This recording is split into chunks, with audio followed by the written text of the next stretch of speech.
Hello, Namaste, Vanakkam, Annyeong. As you know, I'm your teacher Khushi and welcome to दीदी की पाठशाला।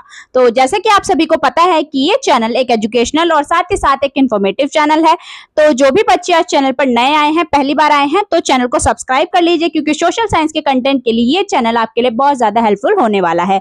Class 11th and 12th के जो भी स्टूडेंट्स हैं उनको हिस्ट्री एंड पॉलिटिकल साइंस में ये चैनल बहुत ज्यादा हेल्प करता है और साथ ही साथ 8th to 10th के लिए ये सोशल साइंस के लिए बहुत हेल्पफुल चैनल है। तो पहले चैनल को सब्सक्राइब कर लीजिए, प्रेस कर लीजिए बेल आइकन को, और अगर आपको वीडियोस पसंद आती हैं तो अपने फ्रेंड्स के साथ भी इन वीडियोस को जरूर शेयर कीजिए। ठीक है, तो आज जो हम पढ़ने वाले हैं, आज की वीडियो क्लास 8 के लिए है। क्लास 8 का चैप्टर 3 सोशल साइंस का, जिसका नाम है मराठाओं का उदय, वो चैप्टर आज हम शुरू करने वाले हैं। ये उस चैप्टर की फर्स्ट वीडियो है। तो जो बच्चे पहली बार चैनल पर आए हैं, मैं उनको बता दूं कि चैनल पर ऑलरेडी क्लास 8 सोशल साइंस के नाम से प्लेलिस्ट बनी हुई है, जहां पर आपको चैप्टर 1 एंड चैप्टर 2 मिल जाएगा। ठीक है, तो जो बच्चे चैनल पर नए हैं वो वहां पर जाकर चैप्टर 1 एंड चैप्टर 2 की वीडियोस देख सकते हैं, और चैप्टर 3 की वीडियोस भी मैं वहीं पर मर्ज करा दूंगी ताकि आप लोगों को बिल्कुल भी प्रॉब्लम ना हो और आप इजीली एक्सेस कर सकें। ठीक है, तो आज हम इसका पार्ट 1 शुरू करेंगे। जितना भी मतलब चैप्टर को अगर पार्ट 2 पार्ट्स में कंप्लीट होगा, 2 पार्ट्स में, 3 में, जितने में आपका चैप्टर कंप्लीट होगा आपको पूरा चैप्टर कराया जाएगा। ठीक है, तो अभी हम क्या करते हैं, अभी हम चैप्टर को शुरू करते हैं। मैं आपसे कहती हूँ कि वीडियो को पूरा देखना, ये वीडियो आपके लिए बहुत ज्यादा हेल्पफुल होगी। और अगर जो वीडियो मैं, क्योंकि वीडियो में आपको नोट से पढ़ाती हूँ, तो वो नोट्स अगर आप लेना चाहते हैं तो उसके लिए आपको क्या करना है, वीडियो के कमेंट सेक्शन में आपको पीडीएफ, ठीक है, पीडीएफ कमेंट करना है, तो मैं आप लोगों को बता दूंगी कि आपको पीडीएफ कहां से मिलेगा। ठीक है, तो अभी वीडियो को शुरू करते हैं। ठीक है,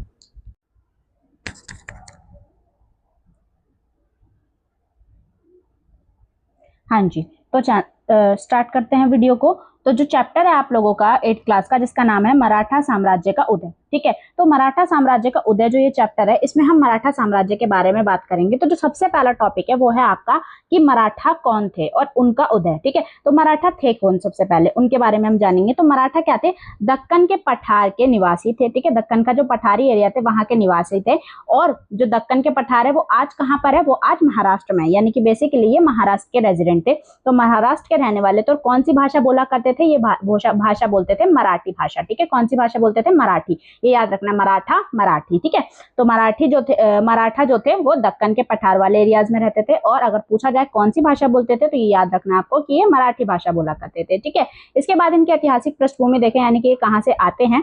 तो 13वीं शताब्दी में महाराष्ट्र में यादव वंश का शासन था।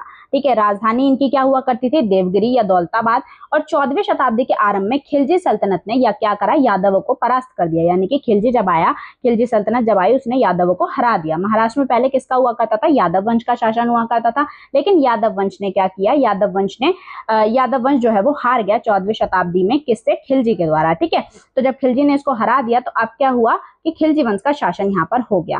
ठीक है, उससे बात करें 7वीं से 17वीं शताब्दी के बीच महाराष्ट्र में कुछ भक्ति आंदोलन भी उभरे, जैसे कि ज्ञानेश्वर, नामदेव, तुकाराम, रामदास के उपनिषदों और भगवत गीता को मराठी में सुलभ बनाया और समाज को सांस्कृतिक आधार दिया। ठीक है, तो ये अगर देखा जाए तो यहाँ के जो लोग थे वो क्या थे, वो मतलब काफी धार्मिक लोग हुआ करते थे। उसका रीजन क्या था, उसका रीजन था यहाँ पर काफी जो है गुरु वगैरह हुए हैं, जैसे ज्ञानेश्वर, नामदेव, तुकाराम, रामदास जैसे लोगों ने यहाँ पर क्या किया है, धर्म का प्रचार प्रसार किया है, जिसकी वजह से यहाँ के लोग क्या थे, धार्मिक थे। ठीक है, और समाज का जो था वो सांस्कृतिक आधार भी था।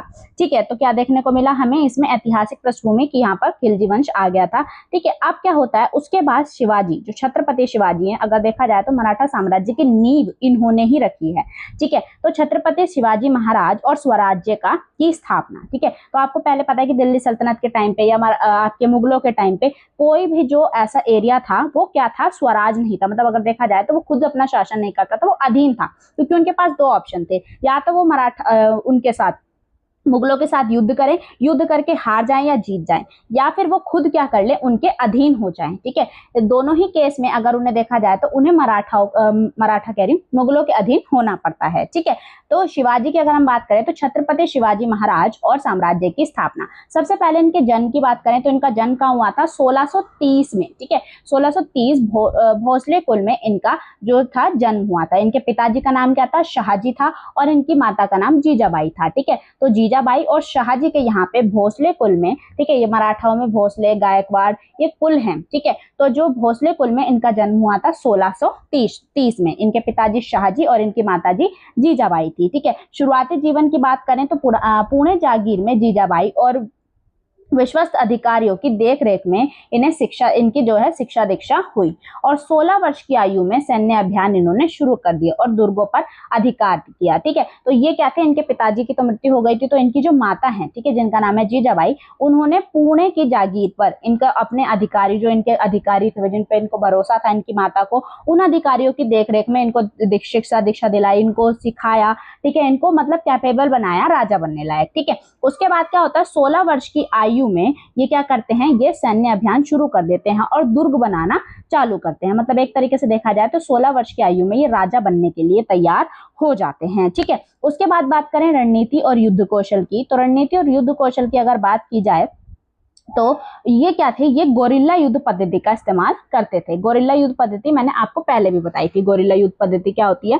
तो गोरिल्ला युद्ध पद्धति जिसे हम छापामार पद्धति भी कहते हैं, ठीक है। गोरिल्ला युद्ध पद्धति को क्या कहा जाता है, छापामार पद्धति भी कहा जाता है। इसमें क्या है, भौगोलिक ज्ञान और तीव्र गति से अचानक आक्रमण किया जाता है। मतलब इसको आप नॉर्मल भाषा में समझो, इसमें क्या होता है कि छुप कर आक्रमण किया जाता है। मतलब कि मान लो कि आप कहीं जंगल में हैं और जंगल में मतलब पूरा घना जंगल है, वहां पर सैनिक जो है वो छुपे होते थे, और जो उनका टारगेट होता था जिस पर उनको हमला करना होता था उस पर छुपकर वार किया करते थे, ठीक है। तो इस तरीके से जो गोरिल्ला युद्ध पद्धति का इन्होंने इस्तेमाल किया, ठीक है। और दूसरा क्या किया करते थे, जिसको छापामार पद्धति भी कहते हैं, जैसे प्रतापगढ़ का युद्ध जो है आपका, प्रतापगढ़ के युद्ध में क्या हुआ था कि बीजापुर के सेनापति अफजल खान का बाघ नख, ठीक है, बाघ नख का मतलब क्या होता है, बाघ के पंजे के आकार का अस्त्र इस्तेमाल करते थे। मतलब ऐसे अपने हाथ में ये एक ऐसे जैसे बाघ के नखून हो ना, जैसे शेर के नखून होते हैं, शेर का पंजा हो, इस तरीके के ये अस्त्र अपनी उंगलियों में पहना करते थे, और उसका इस्तेमाल करके ये क्या किया करते थे, मतलब जब हाथापाई वाली लड़ाई होती थी तो उससे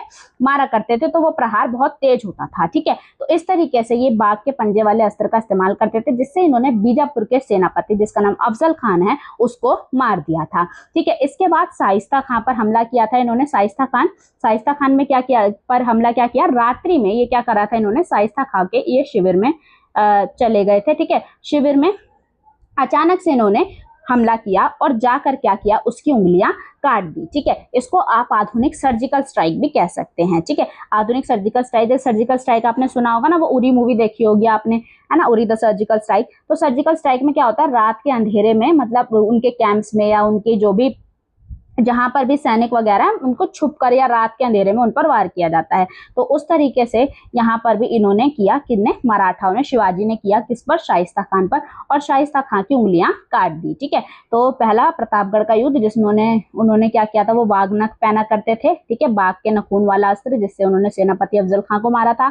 इसके बाद शाइस्ता खां पर इन्होंने हमला किया था, ठीक है। इसके बाद बात करें सूरत की लूट, तो मुगलों के समृद्ध बंदरगाह सूरत पर 2 बार आक्रमण कर इन्होंने क्या किया, धन प्राप्त किया, ठीक है। उस समय पे मुगलों के टाइम पे जो सूरत था, ठीक है, सूरत क्या था, एक काफी समृद्ध बंदरगाह था। बंदरगाह क्या होता है बेटा, बंदरगाह का पहली बात तो बंदर से कोई संबंध नहीं है।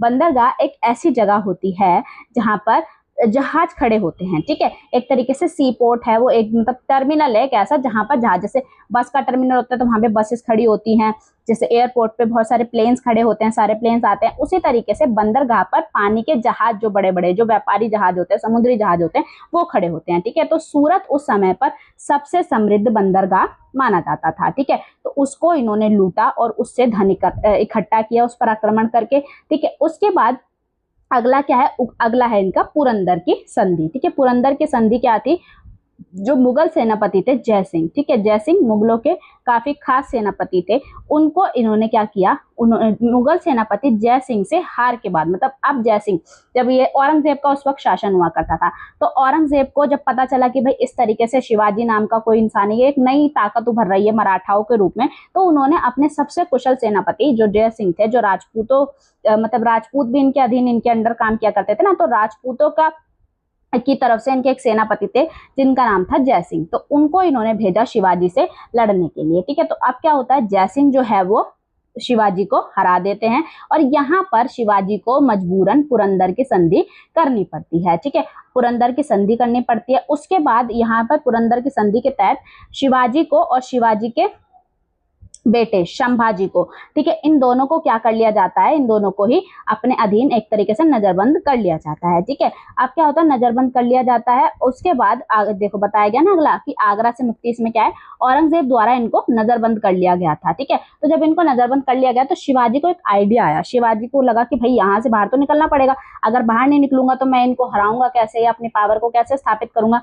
तो फिर शिवाजी ने क्या किया, शिवाजी ने एक तरकीब लगाई। इन्होंने बोला कि मैं ना मतलब वहां पर रहकर ही, मतलब अंडर रहकर, इनके अंडर रहकर ही, जेल में कारावास में जहाँ इन्होंने डाला हुआ है, मैं क्या करूंगा, मैं मतलब पंडितों को, ब्राह्मणों को, भाई मैं ना फ्रूट्स बांटता हूँ, मिठाइयाँ बांटता हूँ, तो मैं चाहता हूँ कि भाई ये चीज मैं जारी रखूँ। उन्होंने ऐसा कहा। ठीक है, तो औरंगजेब से जब इस चीज की मांग करी गई तो उन्होंने बोला कि क्या है भाई, मिठाई वगैरह खुद तो बांटनी, अपने पास तो बांटेगा, बांट ले। ठीक है, तो उसने कहा ठीक है बांट लो। तो जब शुरू शुरू में हुआ, 2-4 महीने तक ये करते थे एवरी मंथ, तो चेकिंग होती थी प्रॉपर। ठीक है, फिर आपको पता है कि जब सेम ही चीज जारी होती है तो सबको लगता है कि हाँ ठीक ही होगा, ठीक ही होगा, है ना। तो ऐसा करके जब एक लंबा समय हो गया, जब चेकिंग थोड़ी कम हो गई, तो अब शिवाजी को लगा कि एक ऐसा अब टाइम है कि अब मैं यहाँ से बाहर निकल सकता हूँ। तो उन्होंने क्या किया कि जब फलों वगैरह की जो टोकरियां जाती थी, उन्हीं टोकरियों में, एक टोकरी में संभाजी और एक टोकरी में शिवाजी खुद छिपकर क्या है वहां से भाग जाते हैं। ठीक है,